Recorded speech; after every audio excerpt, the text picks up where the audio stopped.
આપણા મન પર જાણે એક કાટ લાગેલું તાળું છે જે વર્ષોથી ખુલવાની રાહ જોઈ રહ્યું છે. એવું ક્યારે લાગ્યું છે? આજે આપણે એ જ તાળાને ખોલવાની ચાવી વિશે વાત કરવાના છીએ. એક એવી ચાવી જે ખરેખર સફળતા અને નિષ્ફળતા વચ્ચેનો ભેદ નક્કી કરે છે. આ એક એવો સવાલ છે જે લગભગ દરેક વ્યક્તિના મનમાં ક્યારેક ને ક્યારેક તો આવે જ છે. વિચારો, નવા વર્ષના સંકલ્પો હોય, જીમની મેમ્બરશિપ હોય કે પછી કંઈક નવું શીખવાની ઈચ્છા. શરૂઆત હંમેશા જોરદાર થાય છે, પણ થોડા દિવસોમાં જ બધું ઠંડુ પડી જાય છે. અને આ કોઈ એક વ્યક્તિની સમસ્યા નથી. આ એક સાર્વત્રિક અનુભવ છે. હવે જુઓ, આંકડાઓ ખરેખર ચોંકાવનારા છે. દુનિયામાં 97% લોકો શરૂઆત કરવી અને પછી અટકી જવું, બસ આ જ ચક્રમાં આખી જિંદગી પસાર કરી દે છે. એમની સવાર એક નવી આશા સાથે શરૂ થાય, બપોર બહાના બનાવવામાં જાય અને રાત અફસોસમાં પૂરી થાય. પણ ફક્ત 3% લોકો જેવા છે જે આ ભીડથી અલગ છે. અને ના, એમની પાસે કોઈ જાદુઈ શક્તિ નથી. તો પછી અસલી દુશ્મન કોણ છે? જુઓ, સમસ્યા ટેલેન્ટની નથી. અસલી સમસ્યા છે ખોખલા જોશના નશાની. જ્યારે પણ કોઈ નવો આઈડિયા આવે, કોઈ મોટિવેશનલ વિડીયો જોઈએ, ત્યારે મગજમાં ડોપામાઇનનો એક ઉભરો આવે છે. આપણને લાગે છે કે બસ હવે તો દુનિયા બદલી નાખીશું. પણ જેવો એ નશો 2-3 દિવસમાં ઉતરે છે, 97% લોકો ત્યાં જ હાર માની લે છે. અને અહીંયા જ સૌથી મોટો તફાવત સર્જાય છે. 97% લોકો મોટિવેશન એટલે કે પ્રેરણાની રાહ જુએ છે, જે મૂળ જેવી છે, ક્યારે આવે ને ક્યારે જાય કંઈ નક્કી નહીં. જ્યારે 3% લોકો સિસ્ટમ એટલે કે એક પ્રણાલી પર વિશ્વાસ કરે છે. તેઓ સારા મૂળની રાહ નથી જોતા. એ લોકો એક એવી પ્રક્રિયા બનાવે છે જે તેમને દરરોજ કામ કરવા માટે મજબૂર કરે, ભલે પછી મન ગમે તેટલા બહાના બનાવે. આ વાત કદાચ થોડી વિચિત્ર લાગશે, પણ સફળતાનું સાચું રહસ્ય રોમાંચમાં નથી, પણ એક કામમાં છે જે આપણને ઘણીવાર કંટાળાજનક લાગે છે.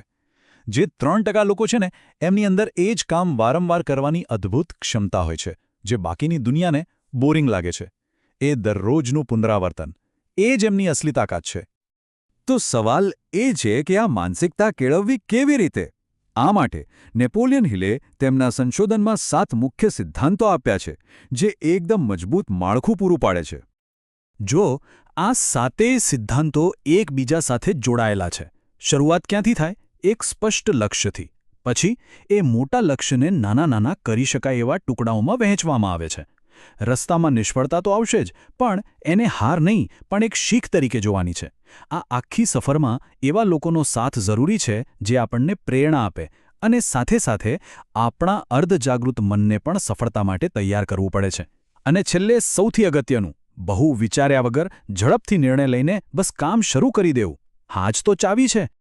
આ બધા સિદ્ધાંતોને બહુ જ સરળ રીતે સમજવા માટે ચાલો એક નાની પણ ખૂબ જ શક્તિશાળી વાર્તા સાંભળીએ. એક એવા કારીગરની વાર્તા જેણે એક અશક્ય લાગતું સ્વપ્ન જોયું હતું.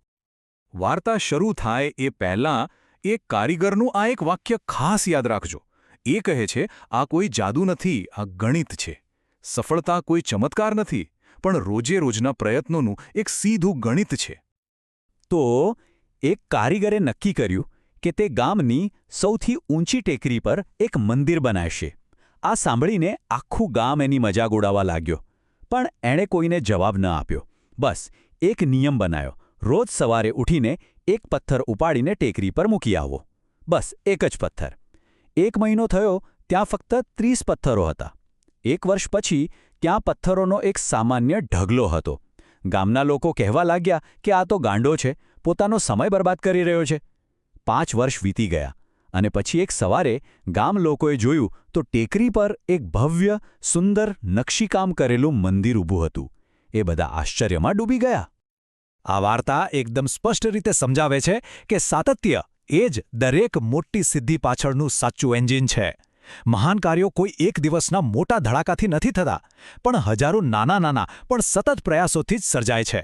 એટલે મુદ્દો એ જ છે કે દરરોજ એક પથ્થર ઉઠાવવાની તૈયારી હોવી જોઈએ. સારું, તો આ વાર્તામાંથી પ્રેરણા તો મળી ગઈ, પણ હવે આને જીવનમાં ઉતારવું કઈ રીતે? ચાલો હવે એક નક્કર, એકદમ પ્રેક્ટિકલ યોજના તરફ આગળ વધીએ. એક એવો રસ્તો જે કોઈને પણ એ 3% લોકોની હરોળમાં લઈ જઈ શકે છે. આ 90 દિવસની યોજના 3 તબક્કામાં વહેંચાયેલી છે. પહેલા 30 દિવસ ધ્યેય ફક્ત એક જ છે, હાજરી આપવી. કામ કેવું થાય છે, પરિણામ શું મળે છે, એની ચિંતા જ નહીં કરવાની. બસ રોજ હાજર રહેવાનું.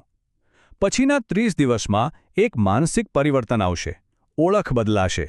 હું આ કરવાનો પ્રયત્ન કરું છું માંથી હું આ કરનાર વ્યક્તિ છું એવો ભાવ આવશે. અને છેલ્લા 30 દિવસમાં એ આદત એટલી પાકી થઈ જશે કે એને રોકવી વધુ મુશ્કેલ લાગશે. એ આપોઆપ થવા લાગશે. અને અંતે બસ આ એક વિચાર. રોજની શિસ્તનો ભાર કદાચ થોડા ગ્રામ જેટલો લાગે, પણ વર્ષો પછી કંઈ ન કરવાનો જે અફસોસ થાય છે એનો ભાર ટન કણકોમાં હોય છે. તો પસંદગી સ્પષ્ટ છે: શિસ્તના થોડા ગ્રામ કે પછી પસ્તાવાના ટન.